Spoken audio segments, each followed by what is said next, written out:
Spare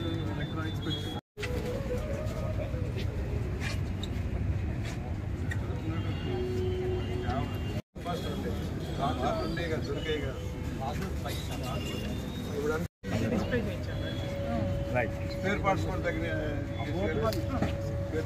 spares కూడా తగ్గి servicing ఒకసారి ఏమైనా బైక్ గారికి, జాయింట్ కమిషనర్ గారికి, అడిషనల్ ఎస్పీ గారికి, ఇక్కడున్న ఇతర పెద్దలకు ప్రజల నమస్కారాలు. వ్యాపారం చేపట్టడం జరిగింది. GST 2.0తో కేంద్ర ప్రభుత్వం నుంచి చాలా రిఫార్మ్స్ అనేవి రావడం జరిగింది. మనము ఇందాక చెప్తున్నట్టు నిర్మలా సీతారామన్ గారు మాట్లాడుతున్నారు, కానీ మనకు మాత్రం అది అర్థం కాదు. మనకేంటి ఉపయోగం అనేది ఫైనల్ గా యాజ్ ఎ ఎండ్ కన్స్యూమర్, నేను షాప్కి వెళ్ళినప్పుడు కానీ నేను ఏదైనా వస్తువు కొన్నప్పుడు నాకేంటి ఉపయోగం దానివల్ల అనేది మనకి అవగాహన చాలా తక్కువ ఉంటుంది. యూజువల్ గా ఈ టాక్సేషన్ కానీ ఇవన్నీ కూడా కాంప్లికేటెడ్ సబ్జెక్ట్స్, మన దగ్గర చాలా ట్యాక్స్ ల్యాబ్స్ ఉండడం కానీ రకరకాల కారణాల వల్ల. కానీ ఈ లాస్ట్ 1 month ప్రోగ్రామ్ చేపట్టడం, మన ప్రభుత్వం చేపట్టడం, ప్రతి BOA ద్వారా, ప్రతి అర్బన్ గ్రూప్స్ ద్వారా, సచివాలయాల ద్వారా, ప్రతి మహిళలు కానీ ప్రతి కుటుంబంలో కానీ ఈ మెసేజ్ అనేది 1 month నుంచి తీసుకెళ్లడం ద్వారా అవేర్నెస్ అనేది మన జిల్లాలో కానీ మన రాష్ట్రంలో కూడా చాలా బాగా అవేర్నెస్ దీని వల్ల వచ్చింది. ఇందాకే RP గారు చెప్తున్నారు, చిన్న టీవీలు తీసేసి అందరూ కూడా పెద్ద టీవీలు కొనుక్కుంటున్నారని. అది ఆనందపడాలో బాధపడాలో తెలియలేదు నాకు పర్సనల్ గా. మీరు పెద్ద టీవీ కొనుక్కున్నందుకు ఆనందంగా ఉంది, కానీ టీవీ తక్కువసేపు చూస్తే ఇంకా అందరూ కుటుంబ సభ్యులు అందరూ ఆనందంగా ఉంటారనేది నా పర్సనల్ ఒపీనియన్. సో బట్ అలానే మనకి చాలా ఫీల్డ్స్ లో కూడా మనకి టాక్సేషన్ తగ్గింది. సో ఇలా మనందరికీ కూడా అవగాహనలో కూడా మనం GST గురించి చూసుకుంటే వేరే స్టేట్స్ లో కూడా చాలా కంప్లైంట్స్ వస్తున్నాయి. మాకు మీరు 18% నుంచి 5% కొని చేశారు, 12% నుంచి 0% కొని చేశారు. ఇప్పుడు మనకి కార్లు కానీ, ఎలక్ట్రానిక్ ఐటమ్స్ కానీ, అదర్ ఐటమ్స్ లో కూడా GST బాగా తగ్గింది. హెల్త్ ఇన్సూరెన్స్, లైఫ్ ఇన్సూరెన్స్ లో GST లేదు. చాలా ఎడ్యుకేషనల్ ఐటమ్స్ GST 0% ఉంది, కొన్ని వస్తువులు 5% ఉంది. ఇలా అన్నిటిలోనే కూడా మనకి టాక్సేషన్ తగ్గింది. ఇది మన వేరే రాష్ట్రాల్లో చాలా కంప్లైంట్స్ వచ్చినా సరే మన రాష్ట్రంలో ఈ స్కీమ్ లాస్ట్ 1 month నుంచి అవేర్నెస్ తీసుకెళ్ళడం వల్ల బాగా కంప్లైంట్స్ కూడా తక్కువ వచ్చినాయి అనేది ఈ ప్రోగ్రామ్ యొక్క సక్సెస్ మన స్టేట్ గవర్నమెంట్ కి. కానీ ఇంకా కూడా మనం ఏ షాప్కి వెళ్ళినా ఎక్కడికి వెళ్ళి ఏం కొన్నా సరే GST ఇన్వాయిస్ మనం అడగము. ఇన్వాయిస్ లో ఎంత టాక్సేషన్ కడుతున్నాం అనేది మనం చూసుకోము. సో అది కూడా అవగాహన కూడా మన అందరిలో రావాలని కోరుకుంటున్నాను. ఇదే కాకుండా ఇక్కడ చాలా మందిని అడగడం జరిగింది. అన్ని స్టాల్స్కి వెళ్ళినప్పుడు మన వాళ్ళు చాలా బాగా నైపుణ్యం కానీ స్కిల్ కానీ మన వాళ్ళ దగ్గర ఉన్నంత ఇంకెవరి దగ్గర లేదు. కానీ ఆ స్కిల్ని ఎలా మార్కెటింగ్ చేసుకోవాలి అనే దగ్గర మనం కొంత లోపిస్తున్నాము. ఇందాక మనకి స్టాల్స్ దగ్గర చాలా మంది మంచి వంటలు కానీ, చేనేత చీరలు కానీ, లేదంటే పచ్చడి కానీ, లోకల్ గా చేసే స్వీట్స్ కానీ, బ్యాగ్లు కానీ అన్ని బాగా చేస్తున్నాం. కానీ మార్కెటింగ్ అనేది గ్యాప్, మేము ఇంకా చేయగలుగుతాం, ఇంకా మీరు మంచిగా మార్కెటింగ్ ప్లాట్ఫామ్స్ చేస్తే అని వస్తున్నారు.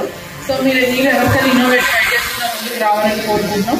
మా తరఫు నుంచి కూడా మేము 2 వారాలకు ఒకసారి ఇప్పుడు ఎగ్జిస్టింగ్ ప్లేసెస్ ఎక్కడైతే నెలకు ఒకసారి పెడుతున్నారో 2 వారాలకు ఒకసారి పెడతాము. అక్కడ కూడా ఇంకా బిజినెస్ బాగా అయితే వారానికి ఒకసారి అన్న పెట్టి మన మార్కెటింగ్ ప్లాట్ఫామ్ అనేది జిల్లా తరఫు నుంచి కూడా పెంచుతాం. మీ వైపు నుంచి కూడా ఇంకేదైనా ఇన్నోవేటివ్ గా, ఇప్పుడు ఇక్కడ చీరలు ఉన్నాయి, ఇదే చీర ఇక్కడ మీటర్ 350 రూపాయలకి ఎక్కడో అమ్ముతున్నారు. అదే కొంచెం డిజైన్ ఇటు అటు మార్చి ఫ్యాబ్ ఇండియా కానీ అలాంటి చోట్ల 10,000 రూపాయలకి 15,000 రూపాయలకి కొంటా ఉంటాము. సో ఇదే మెటీరియల్ ని కొంత వాల్యూ ఎడిషన్ చేస్తే మనకి చాలా కూడా డిమాండ్ ఉంది. సో అన్నిటిలో కూడా ఎవరికైతే స్కిల్స్ ఉన్నాయో అందరికీ కూడా మీకు ఏ అయితే సపోర్ట్ కావాలో మీరు మాకు ఎట్టి పరిస్థితుల్లో కూడా ఎక్కడెక్కడ మనం సపోర్ట్ కావాలో మా దృష్టికి కూడా తీసుకురండి. మేము కూడా ట్రైనింగ్ కానీ మార్కెటింగ్ కానీ మా చేతనైన సాయం మా తరఫు నుంచి మేము చేస్తాం. సో రీసెంట్ గా కూడా కడియం వెళ్ళడం జరిగింది. ఫ్లవర్ వేస్ట్, ఫ్లవర్ మార్కెట్ నుంచి కూడా అగరబత్తి చేస్తా ఉన్నారు. సో అది కూడా మన జిల్లాలో టెంపుల్స్ కి, మన జిల్లాలో టెంపుల్స్ లో కడియం పువ్వుల నుంచి చేసిన అగరబత్తీలన్నీ కూడా టైఅప్ చేయడం జరిగింది. సిమిలర్లీ DRDA తరపున కూడా కొన్ని సభ్యులందరూ కూడా కొంటున్నారు. ఇలా అందరూ కూడా ముందుకు వచ్చి ఏదో ఒక పని, మన చేతులు ఏదో ఒక నైపుణ్యం ఉండాలి, ఏదో ఒక పని చేస్తారని కోరుకుంటున్నాం. మనం టీవీ ఇంట్లో మంచిగా పెట్టి అలంకరించుకొని పెట్టుకోవాలి తప్పిస్తే టీవీ తక్కువ చూసి ఎక్కువ పని చేయాలని కోరుకుంటూ అందరికీ కూడా హ్యాపీ దీపావళి. అందరూ కూడా చక్కగా ఫ్యామిలీతో టైం స్పెండ్ చేసి ఆనందంగా ఉంటారని కోరుకుంటున్నాం. Thank you. కార్యక్రమం నడుస్తుంది. ఇది సామాన్య ప్రజలకు కూడా అందుబాటులోకి తేవడం కోసం, అర్థమయ్యేలా చేయడం కోసం నిర్ణయం. ఒకప్పుడు ట్యాక్స్ స్ట్రక్చర్ చాలా క్రిటికల్ గా ఉండేది. అనేక స్లాబులు ఉండటం, అవగాహన లేకపోవటం, ఏ వస్తువు మీద ఎంత పన్ను వస్తుందో తెలియని పరిస్థితి, అత్యధిక పన్ను రేట్ల వల్ల పన్ను ఎగవేత ఎక్కువగా ఉండేది. అలాగే అధికారుల దులం కూడా ఎక్కువగానే ఉండేది. వ్యాపారస్తులు భయంగా వ్యాపారం చేసే పరిస్థితులు, బిల్లు పట్టడం వచ్చినా భయపడిపోయేవాళ్ళు. సేల్స్ ట్యాక్స్ డిపార్ట్మెంట్ కానీ ఐటీ డిపార్ట్మెంట్ దగ్గరకు వచ్చినట్టు భయపడే రోజులు. ఇవాళ ఎన్ని మార్పులు జరిగినాయి. ఇవాళ సింపుల్ గా రిటర్న్ చేసే పరిస్థితి, నిజాయితీగా వ్యాపారం చేసేదానికి, ఆత్మగౌరవంతో వ్యాపారం చేయడానికి అవకాశాలు వచ్చాయి. దానిలో భాగంగానే ఇవాళ మోడీ గారి సారథ్యంలో ఇవాళ జిఎస్టీలో సంస్కరణలు వచ్చాయి, 2వ సంస్కరణలు వచ్చాయి. సంస్కరణ ఫలితంగా ఇవాళ ఆదాయాలు పెరుగుతోంది. ఇవాళ ఒక ఆంధ్రప్రదేశ్లోనే 8,000 కోట్ల రూపాయలు మనం నష్టపోతున్నాం. అయినా కూడా అనేక సంక్షేమ కార్యక్రమాలకు వేలాది కోట్ల రూపాయలు మనం ఖర్చు పెడుతున్నాం. గత ఒక్క సంవత్సరంలోనే పెన్షన్ల కోసం 35,000 కోట్ల రూపాయలు రాష్ట్ర ప్రభుత్వం వెచ్చించింది. మహిళల కోసం, పిల్లల కోసం 10,000 కోట్ల రూపాయలు ఒకే రోజు వారి ఖాతాలో తల్లికి వందల కింద వేయడం జరుగుతూ ఉంది. అలాగే శ్రీశక్తి కింద బస్సులకి కాంపన్సేషన్ ఇవ్వడం కానీ, లేక గ్యాస్ కనెక్షన్ మీద కాంపన్సేషన్ ఇవ్వడం కానీ, దాదాపు 80,000 కోట్ల రూపాయలు మనం సాలిన సంక్షేమం కోసం ఖర్చు పెడుతున్నప్పుడు ఆదాయం కూడా చూసుకోవాల్సిన పరిస్థితి ఉంటుంది. అయినా కూడా 8,000 కోట్లు నష్టపోయినా కూడా చంద్రబాబు గారి నాయకత్వంలో ఎన్డీఏ కూటమి కొంత సిద్ధపడతాము. ఒకప్పుడు పన్నుల సంవత్సరాలు వచ్చినప్పుడు మొదటిసారిగా ఆంధ్రప్రదేశ్ దీనివల్ల ఒక నిర్ణయం తీసుకుంది. మన రాష్ట్రానికి వచ్చే ఆదాయం పోతుంది, కేంద్రానికి నిధులు చెప్పి అలాగనే ఆలోచన వచ్చినప్పుడు రాబోయే రోజుల్లో సంస్కరణ వల్ల మేలుతుందంటే కేవలం సంవత్సరానికి 2 లక్షల కోట్ల రూపాయలు మాత్రమే ఆదాయం వస్తుందనుకున్న పరిస్థితి నుంచి ఇవాళ నెలకే కేంద్రానికి 2 లక్షల ఆదాయం వస్తుంది. దాని ఫలితంగా రాష్ట్రాలకు కూడా వాటా వస్తూ ఉంది. ఇవాళ పన్నుల విధానంలో మార్పులు వచ్చినప్పుడు మనం కూడా నిజాయితీగా ఉండాల్సిన అవసరం ఉంది. ఎలా ఉంటుందంటే ఒక వ్యాపారస్తుల దగ్గరికి వెళ్తే బిల్లు కావాలా, బిల్లు ఉంటే ఎంత పన్ను, బిల్లు లేకపోతే ఎంత పన్ను అని అంటారు. ఇవాళ కాన్సెప్ట్ మారాల్సిన అవసరం ఉంది.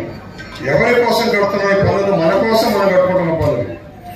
మనం వచ్చే వస్తువుల మీద వచ్చే పనులే మళ్ళీ మనకి రాష్ట్రాలకి, దేశానికి ఖర్చు పెట్టినా, దేనికి ఖర్చు పెట్టినా మనం ఇచ్చే ఆదాయంలో నుంచే మళ్ళీ మనకు వస్తున్నప్పుడు మనం నిజాయితీగా వ్యవహరించాల్సిన అవసరం ఉంటుంది.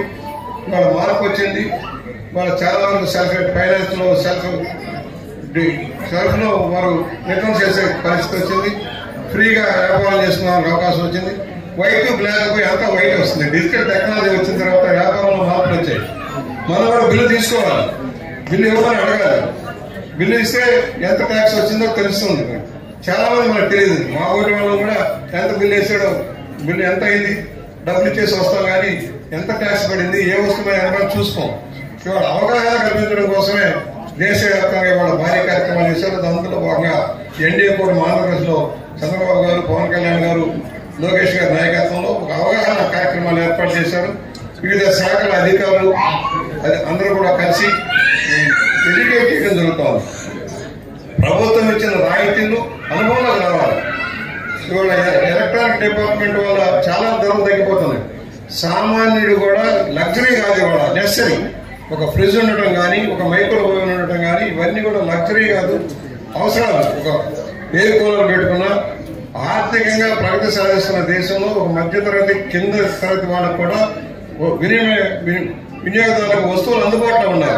అందుకని ఇవాళ పన్నులు తగ్గిపోతున్నాయి. దాన్ని సద్వినియోగం చేస్తున్నారు. ఇప్పుడే సుధాకర్ గారు చెప్పారు, భారీ ఎత్తున ఒక్క రోజున 22 తారీఖు దాకా ఆగి ఒకే రోజున భారీ ఎత్తున కొన్నారంటే చైతన్యం వచ్చింది. మన వస్తువులు మనం కొనుక్కోవాల్సిన పరిస్థితి వచ్చింది.